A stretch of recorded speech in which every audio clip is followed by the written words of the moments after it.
बिस्मिल्लाहिर्रहमानिर्रहीम अस्सलाम वालेकुम। आप यूट्यूब चैनल देख रहे हो, मेरा नाम है अब्दुल रहमान। नाज़रीन, आज 23 अप्रैल है, हफ्ते का दिन है और आज हम इस्लामाबाद से कुछ अहम खबरें हैं और इसके साथ साथ शाहीन सबाई साहब ने एक कॉलम लिखा है और उन्होंने बिल्कुल क्लियर कर दिया है सब कुछ जो पिछले कुछ दिनों में हुआ है।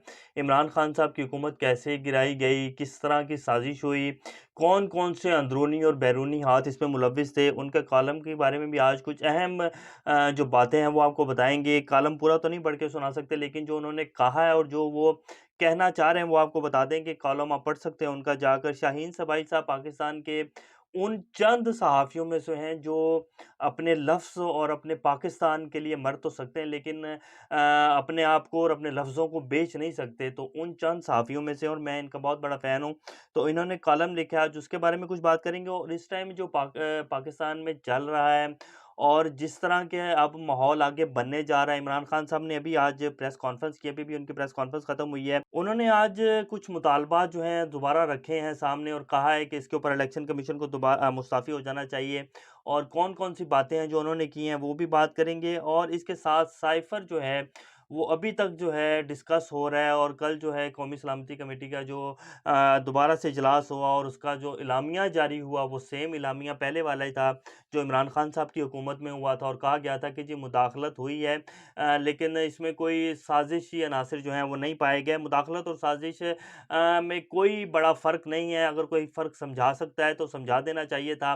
जैसे कि DGISPR ने भी प्रेस कॉन्फ्रेंस करके इस मामले को एक अजीब-सा ही रंग दे दिया और कहा कि जी साजिशी अनासर नहीं है, लेकिन मुदाखलत और ब्लैटेंट इंटरफेरेंस है। अब ब्लैटेंट इंटरफेरेंस यानी कि आपके अंदरूनी मामलात में कोई सफारती ज़ुबान इस्तेमाल नहीं की गई और बिल्कुल धमकी दी गई है। धमकी और साजिश में कौन-सी ऐसा फ़र्क है? और ये जो रेजीम हुई है चेंज, ये सब कुछ हुआ है, ये क्या है? इंटरफेरेंस ही है, इसको साजिश ही कहेंगे। तो ये जो सब टॉपिक्स हैं इनके ऊपर आज बात करेंगे और बताएँगे कि आगे होने क्या जा रहा है और इमरान खान साहब अब आगे क्या करने जा रहे हैं। इसके ऊपर तफ़सीली बातचीत करेंगे। इससे पहले अगर आप लोगों ने चैनल को सब्सक्राइब नहीं किया तो रेड बटन को प्रेस कर लें और बेल आइकॉन को प्रेस कर लें ताकि लेटेस्ट अपडेट्स आप लोगों को मिलती रहें और ये जो हमारा ताल्लुक है ऐसे ही जुड़ा रहे। सबसे पहले हम शाहीन सबाई साहब का जो कॉलम है उसके बारे में बात कर लेते हैं। उन्होंने बड़ा क्लियर कहा, उन्होंने कहा कि जनरल बाजवा को जाना चाहिए। बेशुमार फ़ौजियों से बात करने के बाद मेरा तज़्किया है कि जनरल बाजवा ने फ़ौज को बहुत नुकसान पहुँचा दिया है और उन्हें हट जाना चाहिए क्योंकि ये तनाज़ा जल्दी हल हो जाना चाहिए। अगर किसी बड़े को लगे तो माफ़ी में तो मुझे माफ़ फरमा दें, मैंने सिर्फ़ पाकिस्तान का सोचा है। ये उन्होंने ट्वीट किया और इसके बाद उन्होंने अपने जो कॉलम है उसको सारा उसकी तफ़सीलात हैं वो आप उसको पढ़ेंगे तो उन्होंने कहा है कि जो भी पिछले कुछ दिनों में जनरल बाजवा साहब ने एक कुछ प्राइवेट मीटिंग्स की और कुछ जो रिटायर्ड फ़ौजी जर्नल्स हैं उनके साथ मीटिंग की और उसमें बाकायदा उन्होंने क्लियर करने की कोशिश की कि सब कुछ ठीक हो जाएगा और जो एक फ़ौज में गुस्सा पाया जा रहा था उसको उन्होंने थोड़ा-सा काम डाउन करने की कोशिश की, लेकिन वैसा कुछ भी नहीं हुआ। अवाम जो है इमरान खान साहब के साथ भरपूर खड़ी और जितने फ़ौजी सरबराहान, साबिक फ़ौजी सरबराहान हों, साबिक फ़ौजी ऑफ़िसर हों, मेजर, जनरल, रिटायर्ड जितने भी लोग हैं फ़ौजी, वो सब इमरान खान साहब के साथ खड़े हैं क्योंकि पाकिस्तान का हर ज़ी शऊर इंसान जिसको पता है कि हक़ और सच क्या है, पाकिस्तान के साथ पिछले 70 साल में इन लोगों ने क्या किया है, इस सिस्टम को किस तरह इन लोगों ने यरगमाल बनाया हुआ है, ये जो माफ़ियाज़ हैं ये किस तरह पाकिस्तान को यहाँ तक लेके आई हैं। तो पाकिस्तान के हर ज़ी शऊर इंसान को अब पता है कि क्या हो रहा है और क्या नहीं हो रहा, कौन हक पे खड़ा है और कौन जो है वो बदमाशिया है, वो क्या कर रहा है। तो इसलिए हर बंदा जो है इमरान खान साहब के साथ खड़ा है क्योंकि इमरान खान ही सिर्फ़ इस टाइम हक पे खड़ा है। तो उन्होंने कहा है कि ये जो मीटिंग की गई, इस जनरल बाजवा साहब ने कुछ काम डाउन करने की कोशिश की, लेकिन ऐसा कुछ भी नहीं है। फ़ौज में बहुत गम और गुस्सा है और अगर इमरान खान मार्च लेकर आते हैं इस्लामाबाद की तरफ और उनके साथ लाखों लोग होंगे क्योंकि उनके साथ आवाम खड़ी है, तो फिर उसके बाद जनरल बाजवा क्या करेंगे? क्या वो ये कहेंगे कि एडमिनिस्ट्रेशन जो है वो आवाम के साथ लड़ जाए? उसके बाद क्या होगा? क्या फ़ौज आकर आवाम के ऊपर गोलियाँ चलाएगी? ऐसा कभी नहीं हो सकता। फ़ौज जो है वो कभी भी आवाम के ऊपर गोलियाँ नहीं चलाएगी। तो जनरल बाजवा साहब को बाकायदा उन्होंने इस कॉलम में ये भी कहा कि जनरल बाजवा साहब को जाकर इस्तीफ़ा रख देना चाहिए और साथ ही जो है 3 आर्मी चीफ़ जो हैं उनके नाम देने चाहिए और नए जो आर्मी चीफ़ हो उनको आकर फ्री एंड फेयर इलेक्शन करवाने चाहिए और एक फ्री एंड फेयर जो है निगरान हुकूमत कायम करके इलेक्शन करवाने चाहिए। इसी सूरत में पाकिस्तान में हालात बेहतर हो सकते हैं। अब इस तरह मज़ीद इस चीज़ को और तनाज़े को खींचा नहीं जाना चाहिए, वरना कोई पाकिस्तान में कोई भी खैर नहीं होगी और पाकिस्तान में अल्लाह ना करे हालात मज़ीद ख़राब और तनाव की तरफ जा सकते हैं, तो इससे बचना चाहिए और हर मुहिब वतन पाकिस्तानी को इसके बारे में सोचना चाहिए। तो ये उनका कॉलम था, आप इसको जाके पढ़ सकते हैं। अब इमरान खान साहब की प्रेस कॉन्फ्रेंस के बारे में बात कर लेते हैं।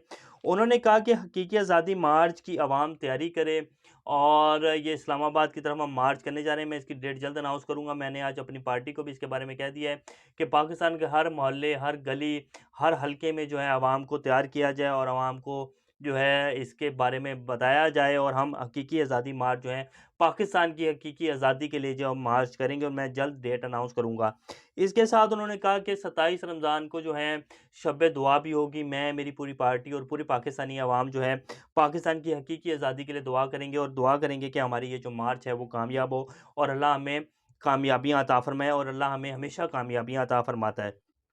चीफ इलेक्शन कमीशन को इस्तीफ़ा दे देना चाहिए, ये उन्होंने कहा। उन्होंने कहा कि साइफ़र जो मैं कहता था कि ये बिल्कुल सच है और जो हमने कहा वो बिल्कुल सच साबित हो गया। एलामिया जो जारी हुआ शहबाज़ शरीफ़ की हुकूमत से भी, उसमें भी यही कहा गया कि मुदाखलत है और ब्लैटेंट इंटरफेरेंस है, तो शहबाज़ शरीफ़ को मुझसे माफ़ी माँग लेनी चाहिए। जो कहता था कि अगर ये साइफ़र सच हुआ तो मैं इमरान खान साहब के साथ जाके खड़ा हो जाऊँगा, तो कम से कम अब बेशर्म इंसान को माफ़ी माँग लेनी चाहिए, लेकिन वो माँगेगा नहीं। और ये कुछ कहा और कहा कि मैं कहता हूँ कि हमारी जो अदालतें हैं, सुप्रीम कोर्ट है, उनको इसके ऊपर नोटिस लेना चाहिए और एक वो होनी चाहिए, एक ओपन हियरिंग जो है इसके ऊपर होनी चाहिए और इसका फ़ैसला होना चाहिए और ये जो कुछ किया गया और जो स्पीकर ने रूलिंग दी थी, उसके ऊपर भी सुप्रीम कोर्ट को नोटिस लेना चाहिए। तो ये इमरान खान साहब ने कहा और उन्होंने बड़े हार्ड किस्म के मुतालबात रखे हैं और आने वाले दिनों में आपको पता लग जाएगा कि क्या होने जा रहा है और अगर इमरान खान, मैं वैसे आपको लोगों को अपना अगर तज़किया दे दूँ, तो वो यही है कि ये जो मार्च तक जो है सॉरी ये जो मार्च कहा जा रहा है लॉन्ग मार्च, इस तक नौबत ही नहीं आएगी। उससे पहले ही हमारे जो हलके हैं और जो हमारे बड़े अदारे हैं वो फ़ैसला कर लेंगे। ये लॉन्ग मार्च के निकलने तक या लॉन्ग मार्च इस्लामाबाद पहुँचेगी, इस यहाँ तक नौबत नहीं जाएगी, उससे पहले ही फ़ैसला हो जाएगा। और मेरा जहाँ तक ख़्याल है ये फ़ैसला हो चुका है सिर्फ़ ईद के गुज़रने का और थोड़ा-सा टाइम दिया जा रहा है ताकि कुछ इज़्ज़त बच जाए हर तरफ की और सबको जो है वो आराम से निकलने का रास्ता यानी कि एक बिल्कुल भी मुँह पे कालक ना मली जाए और थोड़ा-सा कोई जो है रास्ता मिल जाए और इज़्ज़त कुछ ना कुछ जो है बच जाए क्योंकि दूसरी जितनी भी ये 11 जमातें हैं इन्होंने भी इलेक्शन लड़ना है, तो ये अपनी इज़्ज़त बचाने के लिए अब थोड़ा-सा टाइम जो है वो गेन कर रही हैं। अब हम लास्ट में आपको बता देते हैं कि यूएस जो है अमेरिका ने आप देखें कि कैसी बोंगी मारी है। आज उन्होंने कह दिया है ये जो इनकी डिप्टी सेक्रेटरी हैं इसकी यूएस स्टेट डिपार्टमेंट की डिप्टी सेक्रेटरी हैं जलीना पॉर्टर, उन्होंने आज दोबारा एक ब्रीफ किया और उन्होंने कहा है कि यूएस ये एक्सप्रेस ट्रिब्यून की खबर है उसको पूरी दुनिया के न्यूयॉर्क टाइम्स और इस तरह एजेंसियों ने इसको कवर किया। उन्होंने कहा है कि US welcome NSC national security committee statement rejecting foreign conspiracy allegation कि यूएस पाकिस्तान की ये जो नेशनल सिक्योरिटी कमेटी का जो नया आया है एलामिया आया है उसको वेलकम करता है और कहता है और पाकिस्तान का शुक्रिया अदा करता है कि उन्होंने कहा दिया है कि जी कोई भी जो है कॉन्स्पिरेसी नहीं हुई। हालांकि नेशनल सिक्योरिटी कमेटी ने सेम वही बयानियाँ और सेम वही एलामिया जारी किया जो इमरान खान साहब की हुकूमत में नेशनल सिक्योरिटी का इजलास हुआ था।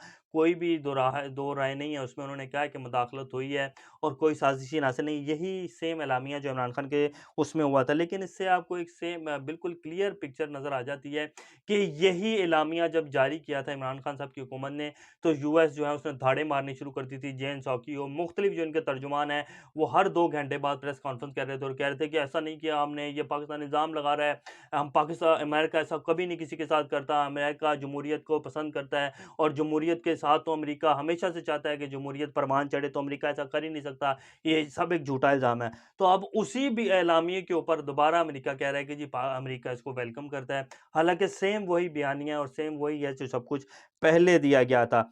तो ये एक कोशिश की गई थी अमेरिका की तरफ से कि जो है दोबारा से इस एलामिये को रद्द करवाया जाए और कहा जाए कि सारा एक टोपी ड्रामा था और एक प्रोपेगेंडा था। लेकिन शाबाश है असद मजीद साहब को जो कि पाकिस्तान के सफ़ीर थे अमेरिका में, वो डट गया और उन्होंने पाकिस्तानी होने का सबूत दिया। उन्होंने कहा कि मैं थोड़े से डॉलरों के पीछे अपने बच्चों और अपनी ज़िंदगी जो है और अपने ईमान को नहीं बेचूँगा, अपने मुल्क की गद्दारी जो है 22 करोड़ अवाम की बद्दुआएँ नहीं लूँगा और ये थोड़े से डॉलरों 2 करोड़, 5 करोड़, 20 करोड़ डॉलर के लिए अपनी अपने ज़मीर को और अपने ईमान को नहीं बेचूँगा।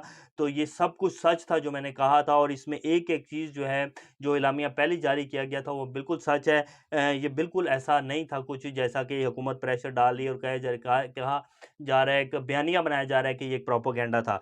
तो अमेरिका ने जो है जी बहरहाल ये कह दिया कि जी हम जी पाकिस्तान के जो है इसको वेलकम करते हैं कि जी पाकिस्तान ने एनएससी की जो मीटिंग हुई है उसमें कहा कि जी इसमें साजिशी अनासिर नहीं है।